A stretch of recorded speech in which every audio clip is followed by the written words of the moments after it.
धम्म संहिता YouTube channel के सभी दर्शकों को जय भीम, नमो बुद्धाय। मैं एडवोकेट दिलीप काकड़े हमारे प्रबोधनात्मक धम्म संहिता यूट्यूब चैनल में आप सभी दर्शकों का तहे दिल से स्वागत करता हूं। डॉक्टर बाबा साहेब अम्बेडकर लिखित the Buddha and his Dhamma ग्रंथ का प्रबोधन पर्व शुरू है।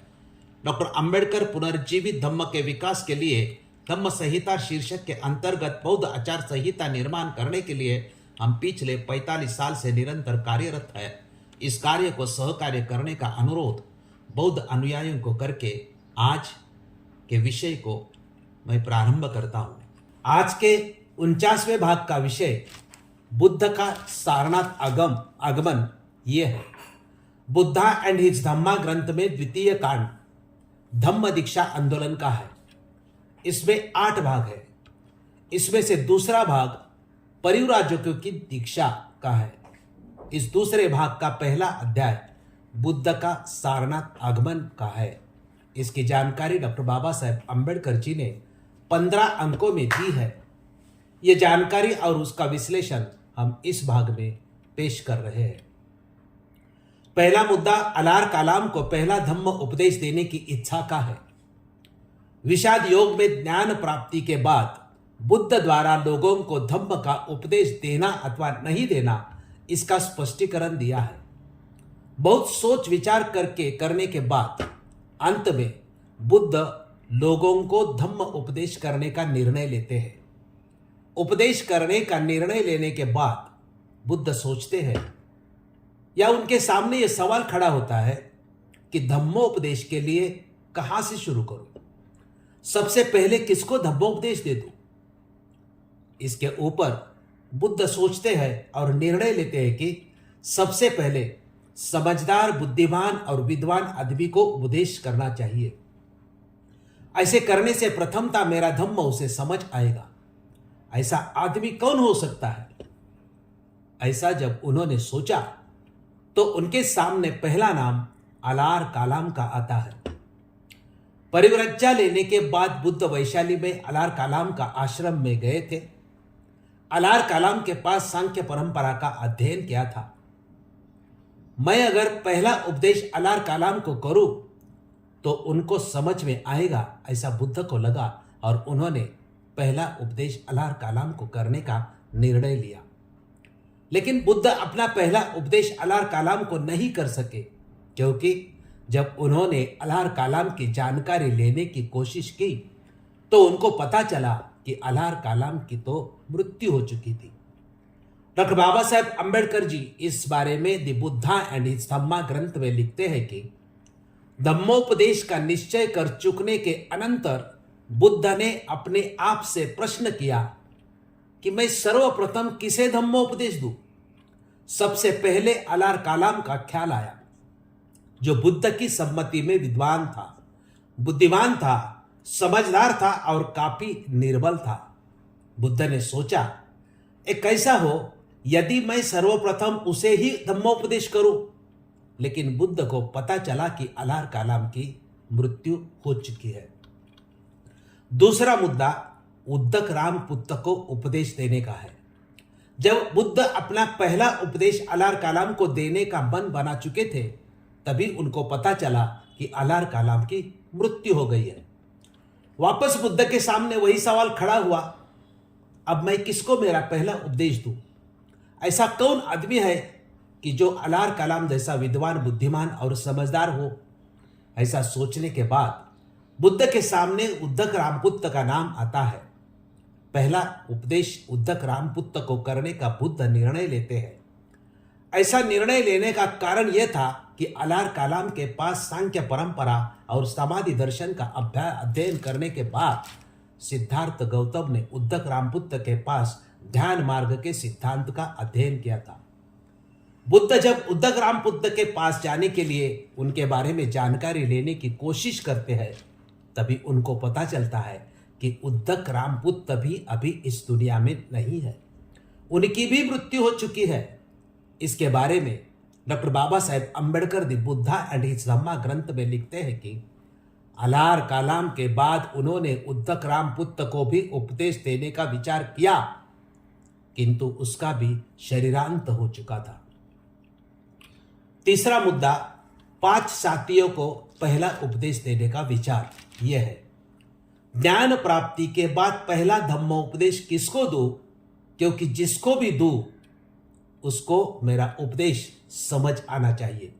इसके लिए आदमी समझदार, बुद्धिमान और विद्वान होना चाहिए, ऐसा बुद्ध ने सोचा था। ऐसा सोचकर उनके सामने अलार कालाम और उद्दक रामपुत्र का नाम आता है। बुद्ध उनको पहला उपदेश देने का निर्णय भी लेते हैं, लेकिन उन दोनों की जानकारी लेने से पता चलता है कि वो दोनों अभी इस दुनिया में नहीं है। कोशिश करने के बावजूद भी धम्म का पहला उपदेश किसको दूं? यह बुद्ध का सवाल वैसा का वैसा ही सामने खड़ा था। बुद्ध तीसरी बार सोचते हैं कि अलार कालाम और उद्दक रामपुत्र को तो नहीं मिले, अभी मैं पहला धम्मोपदेश किसको दे सकता हूं? तभी उनके सामने अपने 5 साथी आते हैं और बुद्ध सोचते हैं कि मैं पहला उपदेश मेरे 5 साथियों को दे सकता हूं। बुद्ध को ये 5 साथी सबसे पहले राजगृह में मिले थे। उन्होंने ही कपिल वस्तु की शांति की वार्ता बुद्ध को दी थी। तपस्या के समय उन्होंने बुद्ध की सेवा भी की थी। बुद्ध ने सोचा कि अलार कालाम और उद्दक रामपुत्र के बाद मेरा पहला उपदेश यह 5 साथी समझ सकते हैं, मुझे इनको ही पहला उपदेश देना चाहिए। ऐसा सोचकर बुद्ध जब उन 5 साथी के ठिकान की जानकारी लेते हैं, तब उनको पता लगता है कि वो 5 साथी वाराणसी के मृगदाय वन में है। तभी बुद्ध उनके पास जाने का निर्णय लेते हैं और वो वाराणसी के मृगदाय वन में पहुंचते हैं। डॉक्टर बाबा साहेब अंबेडकर जी ने द बुद्धा एंड इट्स धम्मा ग्रंथ में इस बारे में लिखा है कि तब उन्हें अपने 5 साथियों का ध्यान आया जो निरंजना नदी के तट पर उनकी सेवा में थे और जो सिद्धार्थ गौतम के तपस्या और काया क्लेश का पथ त्याग देने पर असंतुष्ट हो उन्हें छोड़कर चले गए थे। उन्होंने सोचा कि उन्होंने मेरे लिए बहुत किया, मेरी बड़ी सेवा की, मेरे लिए बहुत कष्ट उठाया, कैसा हो यदि मैं उन्हें ही सर्वप्रथम धम्म का उपदेश दूं। उन्होंने उनके ठौर ठिकाने का पता लगाया। जब उन्हें पता लगा कि वे वाराणसी यानी सारनाथ के इसी पत्तन के मृगदाय वन में रहते हैं, तो बुद्ध उधर ही चल दिए। चौथा मुद्दा, 5 साथियों द्वारा बुद्ध का स्वागत का है। जब बुद्ध वाराणसी के मृगदाय वन में प्रवेश करते हैं, बुद्ध 5 साथी को देखकर उनकी तरफ जाने का प्रारंभ करते हैं। जैसे ही 5 साथियों ने देखा कि बुद्ध उनकी तरफ आ रहे हैं, तो वो 5 साथी बुद्ध का स्वागत ना करने का निर्णय लेते हैं। लेकिन जैसे जैसे बुद्ध उनके समीप आते हैं, वैसे वैसे उनका मन बदलने लगता है। बुद्ध के प्रति आदर की भावना पैदा होने लगती है और जब बुद्ध उनके पास आते हैं तो 5 के 5 उनका अतिथि जैसा स्वागत करते हैं। बुद्ध को बैठने के लिए आसन लगाते हैं, पानी से पांव धोते हैं। ज्ञान प्राप्ति के बाद और पहला धम्म उपदेश देने से पहले ही यह अनुभव बुद्ध को आता है।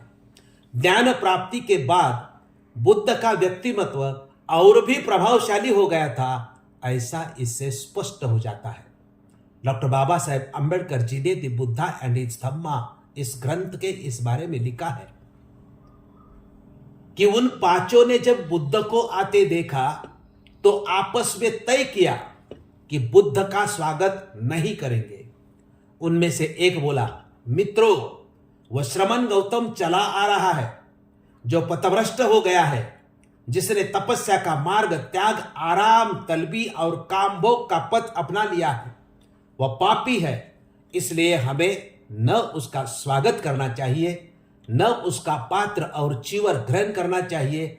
हम उसके लिए एक आसन रख देते हैं, इच्छा होगी तो उस पर बैठ जाएगा। वे सब सहमत थे।